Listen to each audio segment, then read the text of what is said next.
Chapter 14. The Atlanta Exposition Address.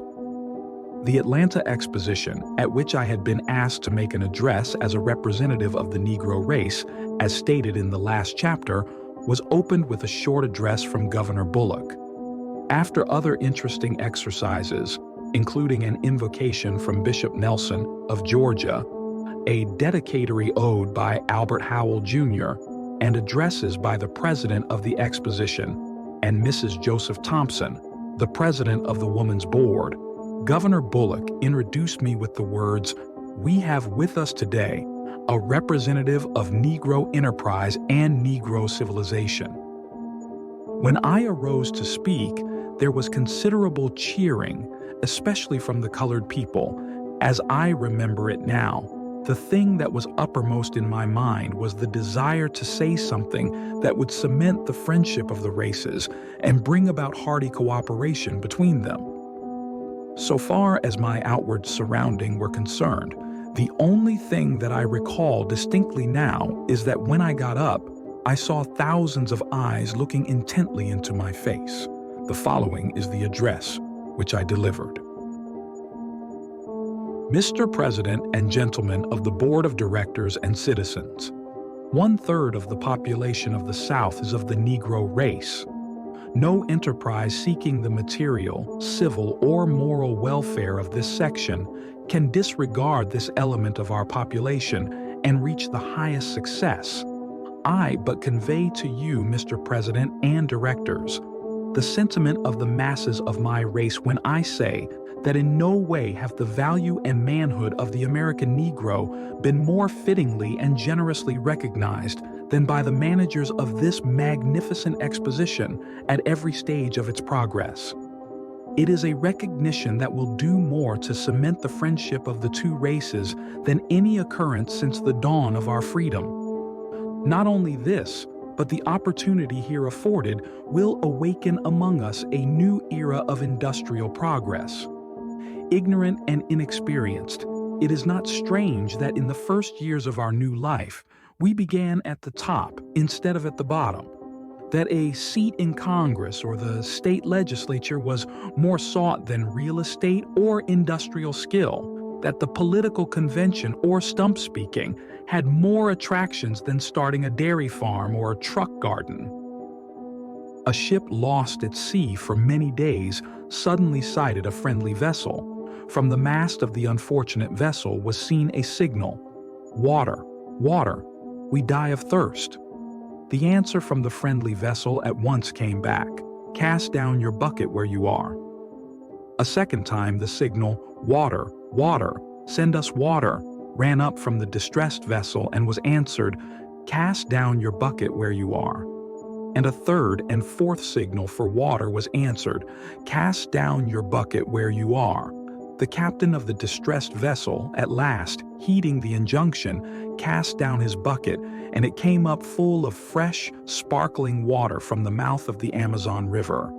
To those of my race who depend on bettering their condition in a foreign land, or who underestimate the importance of cultivating friendly relations with the Southern white man who is their next-door neighbor, I would say, cast down your bucket where you are. Cast it down in making friends in every manly way of the people of all races by whom we are surrounded. Cast it down in agriculture, mechanics, in commerce, in domestic service, and in the professions. And in this connection, it is well to bear in mind that whatever other sins the South may be called to bear, when it comes to business, pure and simple, it is in the South that the Negro is given a man's chance in the commercial world, and in nothing is this exposition more eloquent than in emphasizing this chance. Our greatest danger is that in the great leap from slavery to freedom, we may overlook the fact that the masses of us are to live by the productions of our hands, and fail to keep in mind that we shall prosper in proportion as we learn to dignify and glorify common labor and put brains and skill into the common occupations of life. Shall prosper in proportion as we learn to draw the line between the superficial and the substantial, the ornamental gewgaws of life and the useful. No race can prosper till it learns that there is as much dignity in tilling a field as in writing a poem. It is at the bottom of life we must begin, and not at the top, nor should we permit our grievances to overshadow our opportunities. To those of the white race who look to the incoming of those of foreign birth and strange tongue and habits for the prosperity of the South, were I permitted, I would repeat what I say to my own race. Cast down your bucket where you are. Cast it down among the 8 millions of Negroes, whose habits you know, whose fidelity and love you have tested in days when to have proved treacherous meant the ruin of your firesides. Cast down your bucket among these people who have, without strikes and labor wars, tilled your fields, cleared your forests, builded your railroads and cities, and brought forth treasures from the bowels of the earth, and helped make possible this magnificent representation of the progress of the South. Casting down your bucket among my people, helping and encouraging them as you are doing on these grounds, and to education of head, hand, and heart, you will find that they will buy your surplus land, make blossom the waste places in your fields, and run your factories. While doing this, you can be sure in the future, as in the past, that you and your families will be surrounded by the most patient, faithful, law-abiding, and unresentful people that the world has seen. As we have proved our loyalty to you in the past, in nursing your children, watching by the sick bed of your mothers and fathers, and often following them with tear-dimmed eyes to their graves, so in the future, in our humble way, we shall stand by you with a devotion that no foreigner can approach, ready to lay down our lives, if need be, in defense of yours, interlacing our industrial, commercial, civil, and religious life with yours in a way that shall make the interest of both races one. In all things that are purely social, we can be as separate as the fingers, yet one as the hand in all things essential to mutual progress. There is no defense or security for any of us except in the highest intelligence and development of all. If anywhere there are efforts tending to curtail the fullest growth of the Negro, let these efforts be turned into stimulating, encouraging, and making him the most useful and intelligent citizen. Effort or means so invested will pay 1,000% interest. These efforts will be twice blessed, blessing him that gives and him that takes. There is no escape through law of man or God from the inevitable. The laws of changeless justice bind, oppressor with oppressed, and close as sin and suffering joined. We march to fate abreast. Nearly 16 millions of hands will aid you in pulling the load upward, or they will pull against you the load downward. We shall constitute 1/3 and more of the ignorance and crime of the South, or 1/3 its intelligence and progress. We shall contribute 1/3 to the business and industrial prosperity of the South, or we shall prove a veritable body of death, stagnating, depressing, retarding every effort to advance the body politic. Gentlemen of the Exposition, as we present to you our humble effort at an exhibition of our progress, you must not expect overmuch. Starting 30 years ago with ownership here and there in a few quilts and pumpkins and chickens gathered from miscellaneous sources, remember the path that has led from these to the inventions and production of agricultural implements, buggies, steam engines, newspapers, books, statuary, carving, paintings. The management of drugstores and banks has not been trodden without contact with thorns and thistles. While we take pride in what we exhibit as a result of unindependent efforts, we do not for a moment forget that our part in this exhibition would fall far short of your expectations, but for the constant help that has come to our educational life, not only from Southern states, but especially from Northern philanthropists who have made their gifts a constant stream of blessing and encouragement. The wisest among my race understand that the agitation of questions of social equality is the extremest folly, and that progress in the enjoyment of all the privileges that will come to us must be the result of severe and constant struggle rather than of artificial forcing. No race that has anything to contribute to the markets of the world is long in any degree ostracized. It is important and right that all privileges of the law be ours, but it is vastly more important that we be prepared for the exercises of these privileges. The opportunity to earn $1 in a factory just now is worth infinitely more than the opportunity to spend $1 in an opera house. In conclusion, may I repeat that nothing in 30 years has given us more hope and encouragement and drawn us so near to you of the white race as this opportunity offered by the Exposition. And here bending, as it were, over the altar that represents the results of the struggles of your race and mine, both starting practically empty-handed 3 decades ago, I pledge that in your effort to work out the great and intricate problem which God has laid at the doors of the South, you shall have at all times the patient, sympathetic help of my race. Only let this be constantly in mind, that while from representations in these buildings of the product of field, of forest, of mind, of factory, letters, and art, much good will come, yet far above and beyond material benefits will be that higher good, that let us pray God will come, in a blotting out of sectional differences and racial animosities and suspicions, in a determination to administer absolute justice, in a willing obedience among all classes to the mandates of law.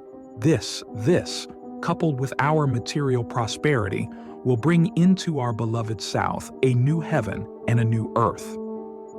The first thing that I remember after I had finished speaking was that Governor Bullock rushed across the platform and took me by the hand, and that others did the same. I received so many and such hearty congratulations that I found it difficult to get out of the building. I did not appreciate to any degree, however, the impression which my address seemed to have made until the next morning when I went into the business part of the city. As soon as I was recognized, I was surprised to find myself pointed out and surrounded by a crowd of men who wished to shake hands with me. This was kept up on every street onto which I went, to an extent which embarrassed me so much that I went back to my boarding place. The next morning, I returned to Tuskegee. At the station in Atlanta, and at almost all of the stations at which the train stopped between that city and Tuskegee, I found a crowd of people anxious to shake hands with me. The papers in all parts of the United States published the address in full, and for months afterward there were complimentary editorial references to it. Mr. Clark Howell, the editor of the Atlanta Constitution, telegraphed to a New York paper, among other words, the following: I do not exaggerate when I say that Professor Booker T. Washington's address yesterday was one of the most notable speeches, both as to character and as to the warmth of its reception, ever delivered to a Southern audience. The address was a revelation. The whole speech is a platform upon which blacks and whites can stand with full justice to each other. The Boston Transcript said editorially, "The speech of Booker T. Washington at the Atlanta Exposition this week seems to have dwarfed all the other proceedings and the exposition itself. The sensation that it has caused in the press has never been equaled." I very soon began receiving all kinds of propositions from lecture bureaus and editors of magazines and papers to take the lecture platform and to write articles. One lecture bureau offered me $50,000 or $200 a night in expenses if I would place my services at its disposal for a given period. To all these communications, I replied that my life work was at Tuskegee, and that whenever I spoke it must be in the interest of the Tuskegee School and my race, and that I would enter into no arrangements that seemed to place a mere commercial value upon my services. Some days after its delivery, I sent a copy of my address to the President of the United States, the Hon. Grover Cleveland. I received from him the following autograph reply: Gray Gables, Buzzards Bay, Massachusetts, October 6, 1895. Booker T. Washington, Esquire. My dear sir, I thank you for sending me a copy of your address delivered at the Atlanta Exposition. I thank you with much enthusiasm for making the address. I have read it with intense interest, and I think the exposition would be fully justified if it did not do more than furnish the opportunity for its delivery. Your words cannot fail to delight and encourage all who wish well for your race.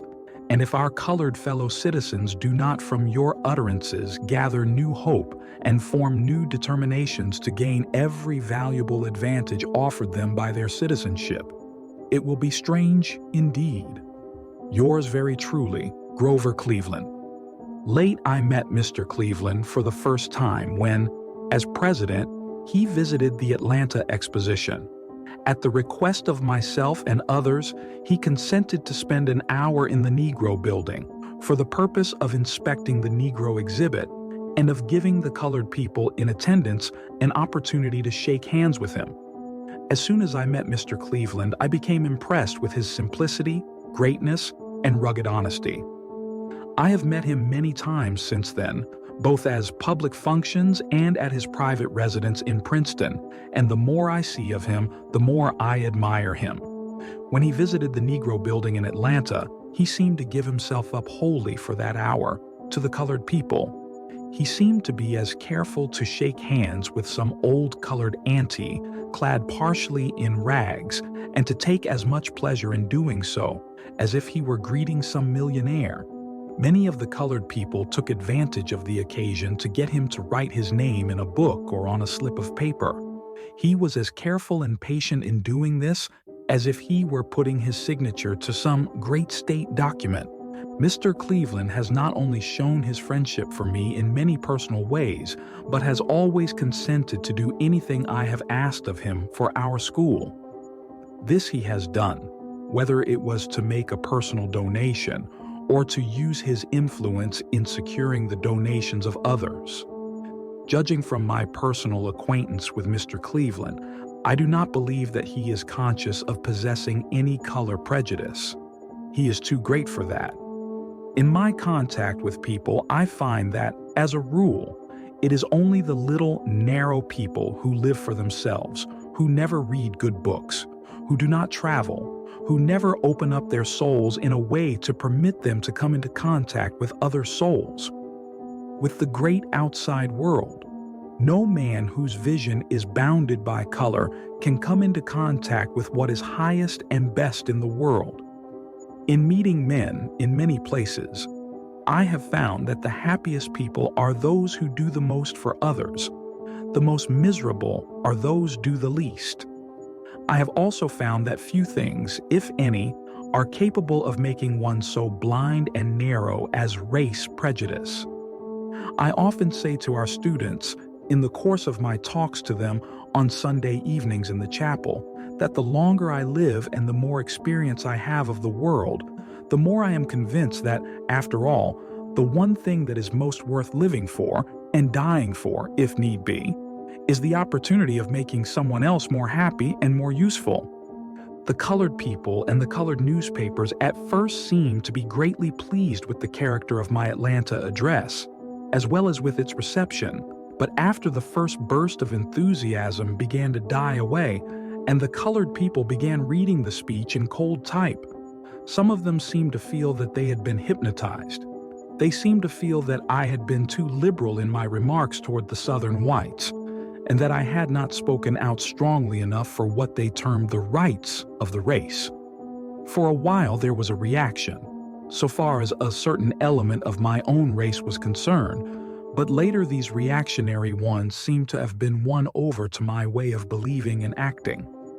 While speaking of changes in public sentiment, I recall that about 10 years after the school at Tuskegee was established, I had an experience that I shall never forget. Dr. Lyman Abbott, then the pastor of Plymouth Church, and also editor of The Outlook, then the Christian Union, asked me to write a letter for his paper giving my opinion of the exact condition, mental and moral, of the colored ministers in the South as based upon my observations. I wrote the letter, giving the exact facts as I conceived them to be. The picture painted was a rather black one, or since I am black, shall I say white? It could not be otherwise with a race but a few years out of slavery, a race which had not had time or opportunity to produce a competent ministry. What I said soon reached every Negro minister in the country, I think, and the letters of condemnation which I received from them were not few.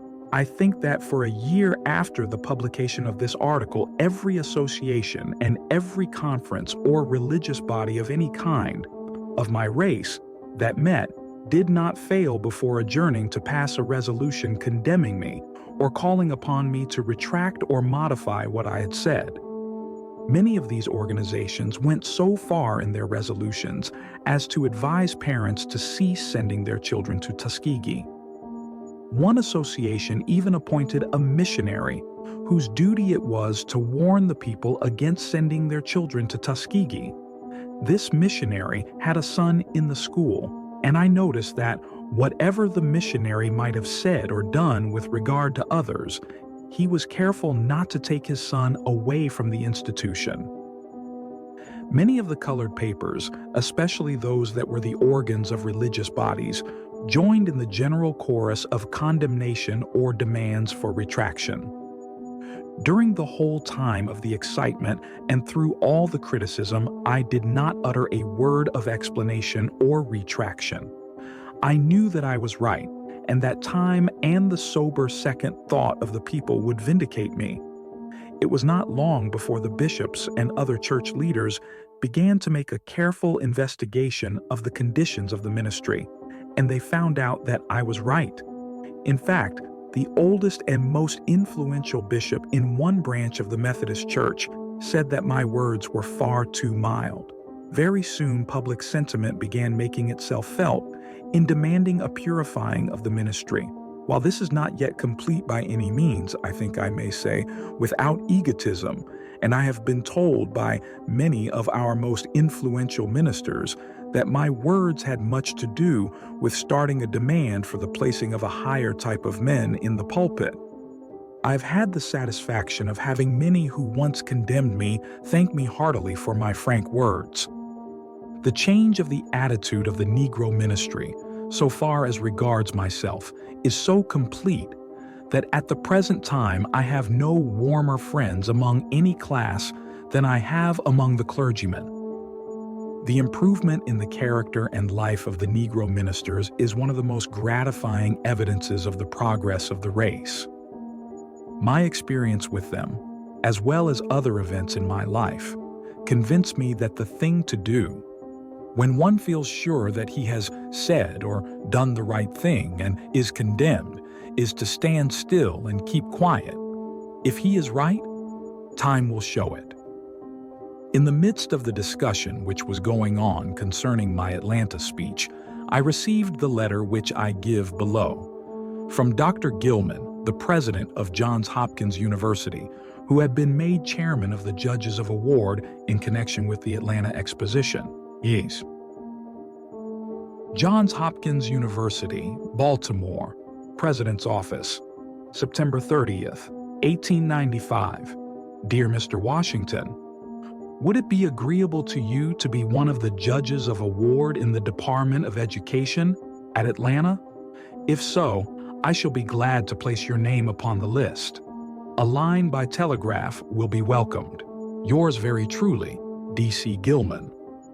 I think I was even more surprised to receive this invitation than I had been to receive the invitation to speak at the opening of the exposition.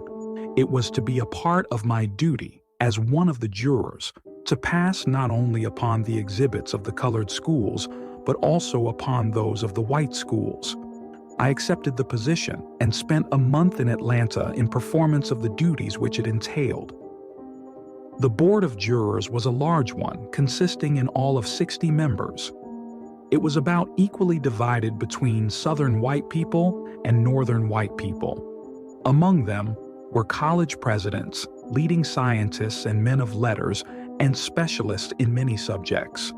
When the group of jurors to which I was assigned met for organization, Mr. Thomas Nelson Page, who was one of the number, moved that I be made secretary of that division, and the motion was unanimously adopted.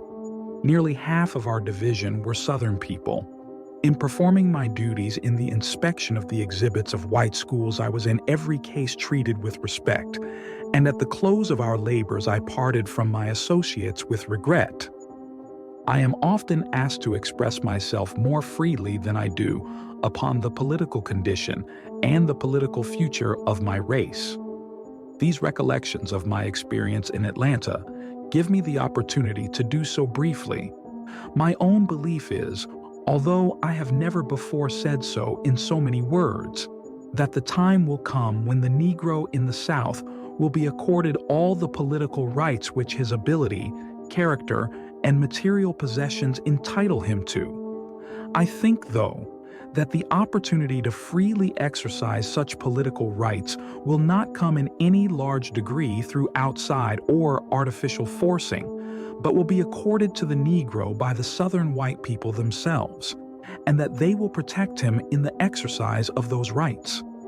Just as soon as the South gets over the old feeling that it is being forced by foreigners or aliens to do something which it does not want to do, I believe that the change in the direction that I have indicated is going to begin.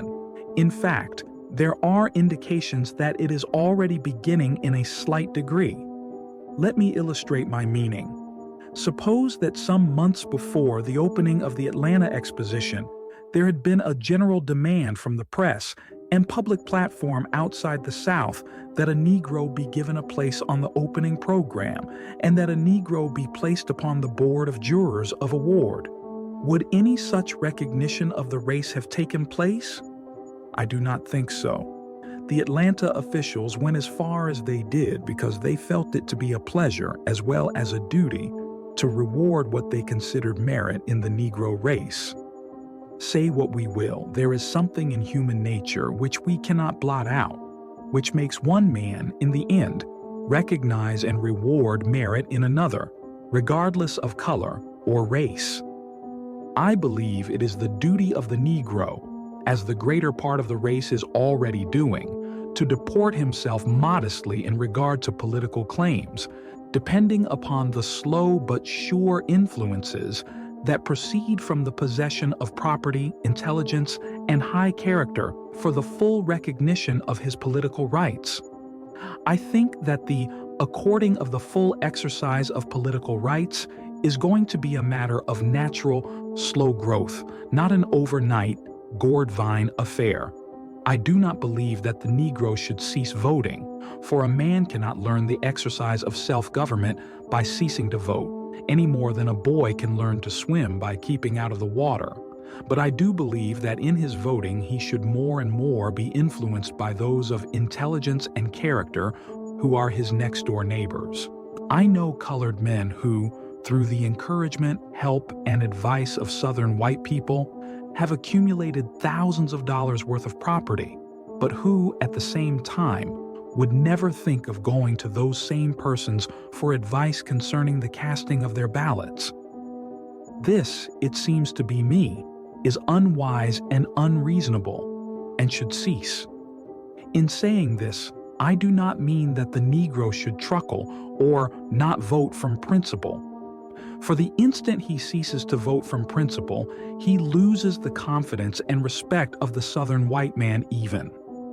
I do not believe that any state should make a law that permits an ignorant and poverty-stricken white man to vote.